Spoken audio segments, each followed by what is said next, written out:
perumpamaan membuat kita paham tentang sesuatu. Ada seorang laki-laki namanya Bal'am, ilmunya hebat, otaknya cerdas, tapi dia gunakan ilmunya itu untuk mengejar dunia. Lalu bagaimana perumpamaannya dalam Al-Quran? Walau syi'na la rafa'nahu biha, kalau kami mau, kami bisa angkat derajatnya tinggi. Walakinnahu akhlada ilal ardi, tapi dia lebih memilih tanah hitam rendah. Dia tidak mau naik ke atas walaupun ilmunya sudah hebat. Dia tidak mau naik ke atas. Walakinnahu akhlada ilal ardi wattaba'a hawa, dia memperturutkan hawa nafsunya, nafsu makannya, nafsu minumnya, nafsu seksual biologisnya. Maka orang seperti ini seperti apa perumpamaannya dalam Al-Quran? Famasaluhu kamasalil kalb, dia seperti seekor anjing. Famasaluhu kamasalil kalb, dia seperti seekor anjing. In tahmil alaihi yalhath atau tatrukhu yalhath, andai kau lempar dia dengan kayu dan batu, dia tetap menjulurkan lidahnya.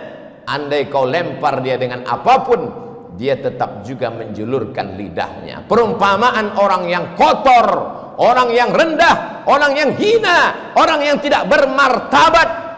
Hewan yang dipilih Allah bukan babi, tapi yang dipilih adalah anjing. Kenapa? Rahasia Allah subhanahu wa ta'ala. Maka dia disebut dengan hewan najis mughalladhah.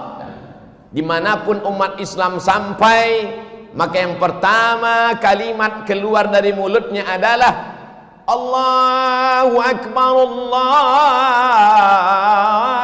Akbar. Begitu seorang sahabat Nabi, panglima besar perang, jenderal bintang 5 bernama Amr bin As sampai ke Mesir, maka dia membangun Masjid Amr bin As. Setelah masjid dibangun, kalimat pertama yang berkumandang di Afrika Utara, negeri tertua penuh dengan peradaban, tempat Fir'aun berkuasa. Hari itu kalimat yang berkumandang menggelegar di atas bumi Afrika, Allahu Akbar.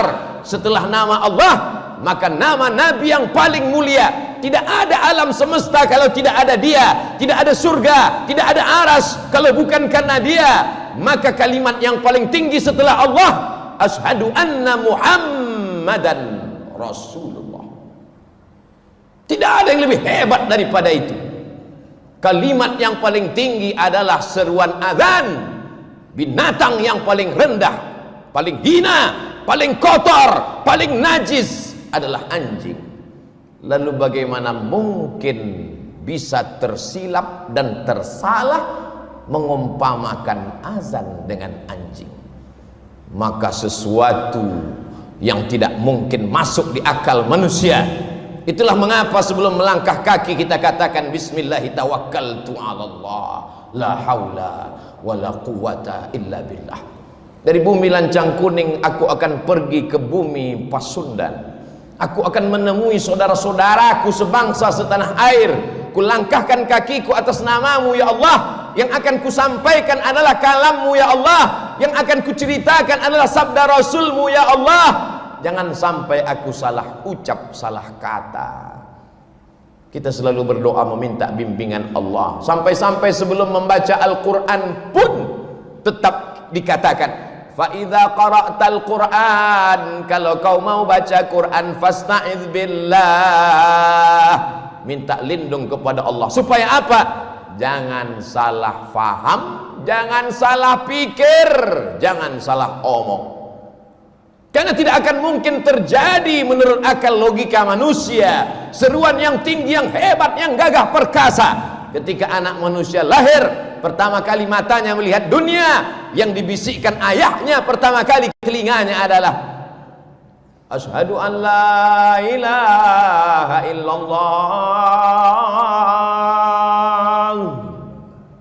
Dan di saat ayah akan mati, meregang nyawa, Tatapan yang terakhir dia lihat adalah tatapan anak lelakinya yang dulu menatapnya pertama kali lahir ke dunia. Suara yang ingin dia dengarkan adalah suara anak lelakinya yang dulu dia azankan saat lahir ke dunia. Maka kalimat yang dia bisikkan ke telinga ayahnya adalah la ilaha illallah. Itulah mengapa kita rindu pada kalimat itu. Kemanapun kita pergi, ke Amerika, ke Eropa, ke Australia, kita akan melihat jam dan akan bertanya, mengapa azan belum berkumandang? Mana kalimat-kalimat itu? Sampai masanya nanti kau akan terbujur kaku di ruang ICU. Di saat itu anak menantu sibuk dengan dunianya, kau sendirian di dalam tempat yang sepi di tengah keramaian. Dunia masih hiruk pikuk.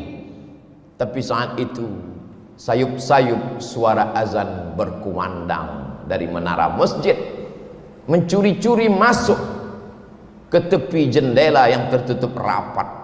Tapi karena mikrofonnya masih keras, dia masih masuk ke ruang ICU. Hayya 'alas shalah.